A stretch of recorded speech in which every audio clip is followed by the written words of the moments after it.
So, guys, today I want to speak with you on a very important and interesting topic. Recently, I have been following many people on YouTube regarding spiritual awakening, you know, ancient wisdom, Hindu wisdom or Hindu religion, and many of these things.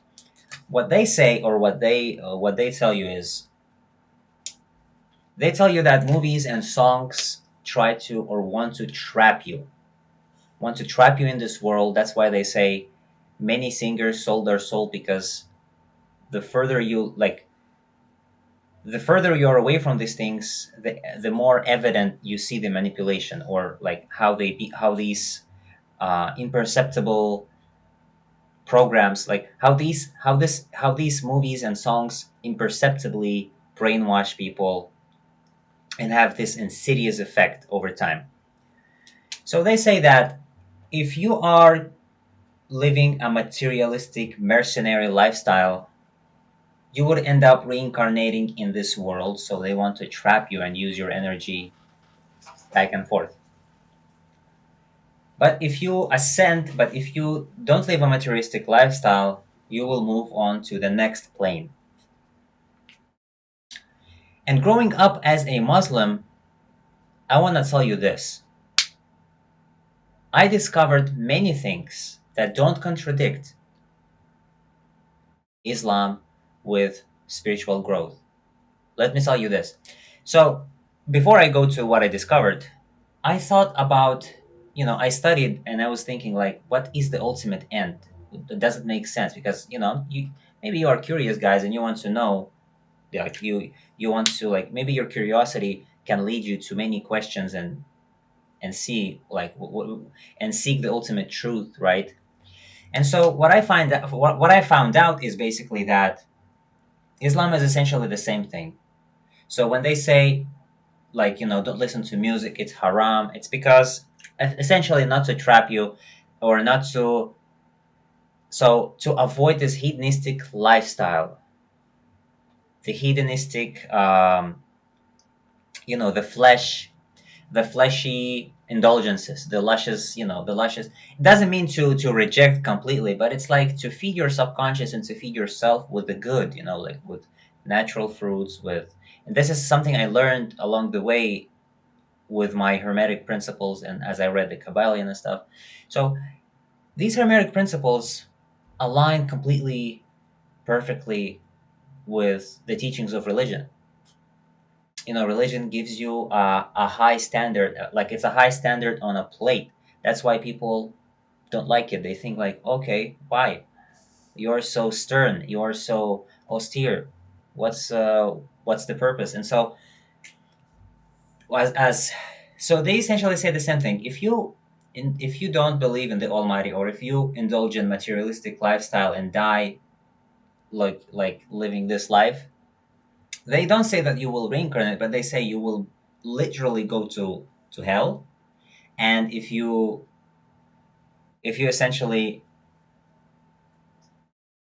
live a if you live a spiritual life, not a completely physical, like if you are not trapped in this physical realm, so you will go and ascend to heaven. And I know that some people may tell me, I'll get back, I will get to it. Some people might tell me that this is only physical stuff, so this is only the head, and I'll get back to it. Let me explain. So they say that literally they will go to heaven, and they will go to hell. And that makes sense to me. Why? I'll tell you why. Because growing up in a Muslim family, as people pray, they never told me why to pray. They told me, pray, you will go to heaven. But I was like, why?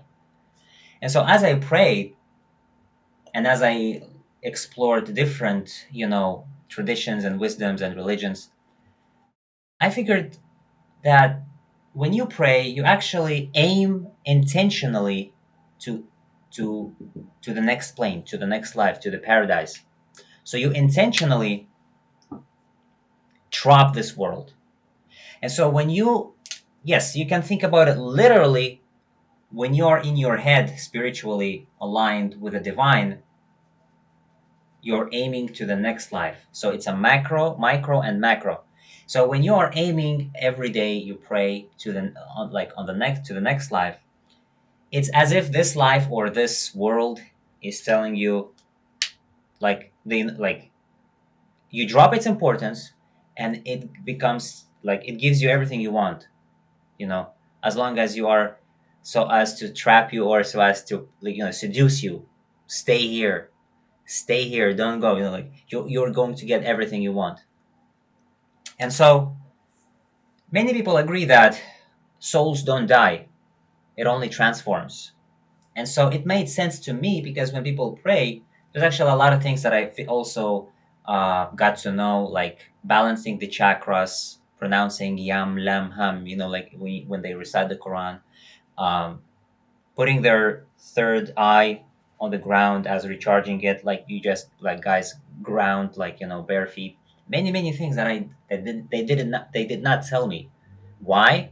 Because many religious or traditional people just understood that religion is only, you know, A, B, and C without questioning, without understanding, without looking deeper. Like they just promote this, and that's why sometimes they can, you know, they can have this repugnant vibes, or people don't understand them. Like you have the right to question everything.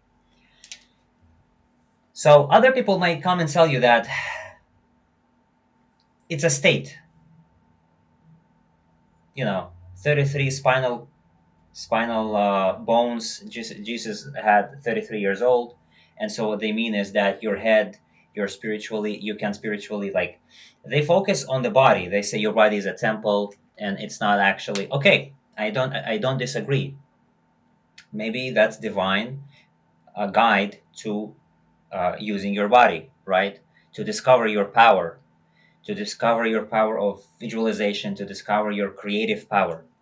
But don't forget that there is a Hermetic principle that says, as within, so without, micro and macro. So, if we have seven chakras in our bodies, we also have seven heavens, right? Or seven, they say seven layers of hell.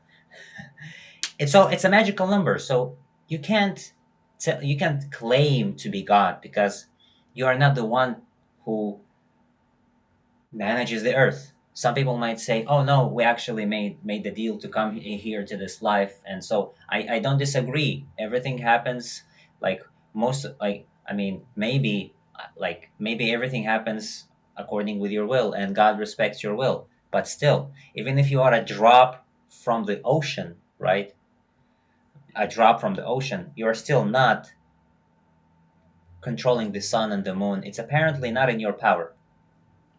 You are, as a steward, you are powerful here. You have this you like magical abilities, the wisdom, the power that's in your hand. And so it's not to so and it's given to you not to only focus on this and forget the rest. Like not only to nullify, it's one thing. Like what I learned in reality transurfing too is that, or basically you also know this, is to never claim to know the ultimate truth. I'm only sharing with you my conclusions that came that the epiphany that I had, on my journey through discovering these spiritual teachings and wisdoms. And so you can never claim that you are, like, the Bible was only speaking of the body, and you take religious texts metaphorically.